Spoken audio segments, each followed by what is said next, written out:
Hoje eu tô aqui para desmistificar o processo de independência do Brasil.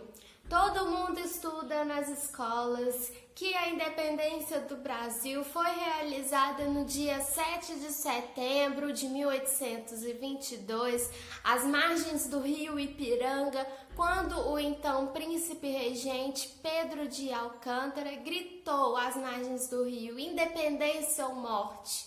Mas não foi bem assim. A independência não ocorreu no dia 7 e muito menos ocorreu nas margens do rio Ipiranga. A independência do Brasil foi um longo processo e começou lá quando a família real portuguesa veio para o Brasil. Desde 1801 já se considerava a hipótese de transferir a corte portuguesa para o Brasil. Em 1806, o Napoleão Bonaparte decretou o bloqueio continental com o objetivo de atingir a economia inglesa, declarando que todos os países que estavam sob domínio francês estavam proibidos de acessar portos que tinham navios ingleses. Desde outubro de 1807, o ex-embaixador francês de Lisboa já estava se preparando para invadir Portugal,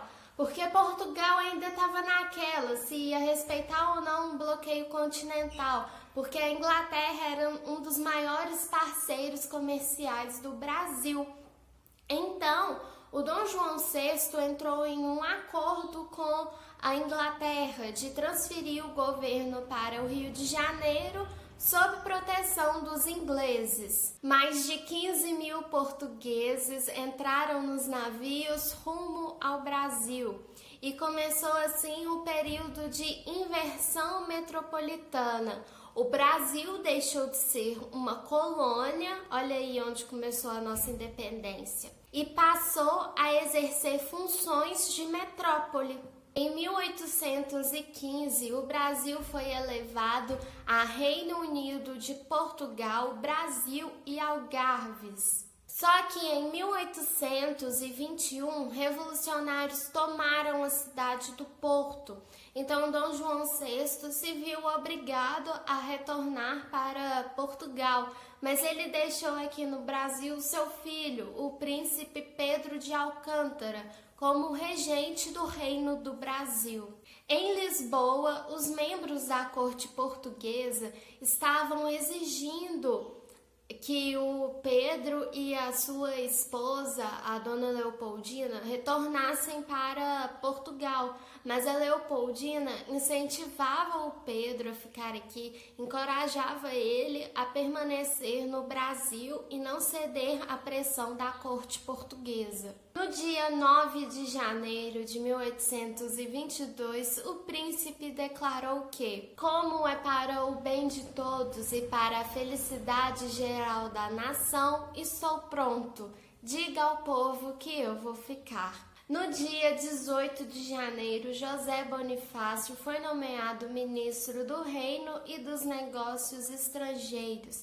E foi aí que José Bonifácio foi ficando mais íntimo do Pedro e eles estabeleceram esse relacionamento paternal entre o Pedro e o José Bonifácio. Então, após Pedro de Alcântara declarar que ficava no Brasil, que não ia voltar para Portugal, ele embarcou em uma viagem para São Paulo para garantir lealdade à causa brasileira. E durante essa viagem, a dona Leopoldina assumiu a regência do Brasil. E sim, foi nessa viagem para São Paulo que o Pedro conheceu a Domitila, a famosa Marquesa de Santos. Enquanto isso, a corte portuguesa ainda estava ameaçando para que eles voltassem para Portugal. Eles não queriam que eles ficassem aqui no Brasil. A dona Leopoldina, então, já que ela estava na regência, ela convocou uma sessão do Conselho de Estado. E no dia 2 de setembro de 1822, dona Leopoldina assinou a Declaração de Independência Definitiva do Brasil em relação a Portugal. E ela escreveu, junto ao José Bonifácio, uma carta contando para o seu marido Pedro sobre a independência do Brasil, que o Brasil já estava independente de Portugal. E o Dom Pedro recebeu essa carta no dia 7 de setembro e ele estava parado no rio Ipiranga e falou a seguinte frase para os seus companheiros de viagem: as cortes querem mesmo escravizar o Brasil. Cumpre, portanto, declarar já a nossa independência. Desde este momento, estamos definitivamente separados de Portugal. Independência ou morte, seja a nossa divisa. Pedro então retornou para São Paulo para contar sobre a novidade, sobre a independência do Brasil. E quando ele voltou para o Rio de Janeiro, ele voltou com a população toda lá, balançando bandeirinhas verdes e amarelas em homenagem à casa de Habsburgo e Bragança.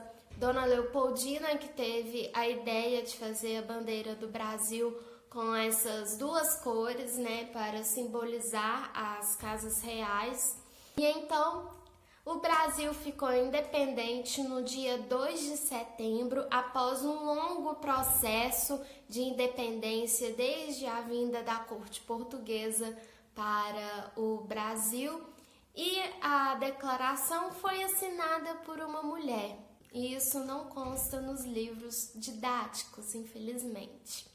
Esse então é o vídeo de história dessa semana. Não esqueça de se inscrever no canal, dar like nesse vídeo, ativar o sininho, compartilhar aí com todos os seus amigos e até o próximo vídeo.